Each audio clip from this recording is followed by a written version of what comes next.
தசகம் 63. கோவர்தன மலையை தாங்குதல்.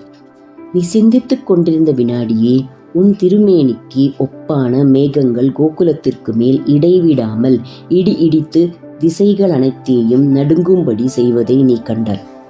ஒருவராலும் வெல்லப்படாதவனே, பெரிய ஆலங்கட்டிகளுடன் கூடிய மழை தாரை தாரையாய் பொழிந்ததால் கோகுலத்தில் இருந்த அனைத்து இடையர்களும் பெரிதும் வருந்தினார்கள். உடனே அவர்கள் சினம் கொண்ட இந்திரனின் கையிலிருந்து எங்களை காப்பாற்று காப்பாற்று என்று உன்னை வேண்டினார்கள். அந்த வேண்டுதலை கேட்ட நீ அஞ்சாதீர்கள் என்று அவர்களுக்கு ஆறுதல் கூறினாய். மேலும் நீ பசுக்களை காக்கின்ற கோவர்தன மலை அன்றோ?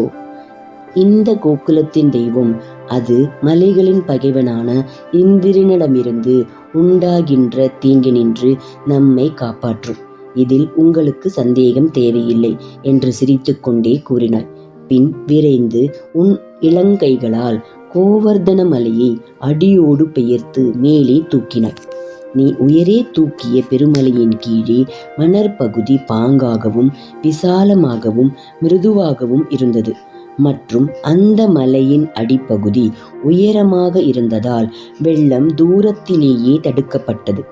அங்கே நீ அவரவர் வீட்டு பொருள்களோடு இடையர்களையும் பசுக்களையும் இருக்கும்படி செய்தாய். பின் தாமரை மலர் போன்ற உன் கையால் அந்த மலையை தாங்கி கொண்டிருந்தாய். நீ ஒரு கையால் பெருமலையை தூக்கி கொண்டு மற்றொரு கையால் அருகில் வந்த பசுக்களை தடவிக்கொண்டும் இளம் பெண்களோடும் நண்பர்களோடும் இன்பமாக விளையாடி கொண்டும் உரையாடி கொண்டும் இருந்தார். இதை கண்ட இடையர்கள் எல்லோரும் அதிசயத்து மகிழ்ந்தார்கள்.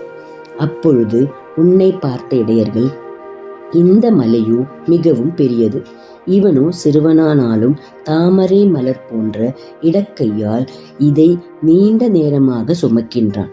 இது என்ன விந்தை? ஒரு சமயம் மலையே இவனுக்கு அந்த பலத்தை கொடுத்ததோ என்று உன்னை பற்றி தங்கள் அறியாமையால் அவ்வாறு கூறினார்கள். உன்னை படித்தவனான இந்திரன் இந்த சிறுவனுக்கு என்ன இருமாப்பு? இவன் கை சோர்வடைந்ததும் மலையை நிச்சயம் கீழே இறக்கி விடுவான் என்று தனக்கே உரியதான கர்வத்துடன் 7 நாட்கள் கடுமையாக மழை பெய்யும்படி செய்தான். தேவனே, நீ நின்ற இடத்தினின்றும் ஓரடி கூட அசையவில்லை. மழையை பொழிந்த மேகங்களின் கூட்டத்தில் நீர் வற்றி போனதால் அவை காற்றால் விரட்டப்பட்டது. பின் தேவர்களின் தலைவனான இந்திரன் உன்னை பற்றி பல வகையாக ஐயமுற்று அவ்விடத்தினின்று ஓடிவிட்டான். விபுவே, அடாது பெய்த அடைமழை ஓய்ந்ததும் இடையர்களின் கூட்டமும் பசுக்களின் கூட்டமும் வெளியே வந்தன. அப்பொழுது நீ மலையை மறுபடியும் நிலத்தில் இறக்கி வைக்க இடையர்கள் பெரிதும் மகிழ்ந்து உன்னை கட்டி தழுவி கொண்டார்கள். லக்குமியின் தலைவனே, குருவாயூரில் எழுந்தருளியிருப்பவனே, நிலத்தையே தூக்கிய உனக்கு மலையை தூக்குவதில் என்ன துன்பம் என்று தேவர்கள் உன்னை துதித்தார்கள். அத்தகைய நீயே பிணியினின்றும் என்னை காத்தருள வேண்டும்.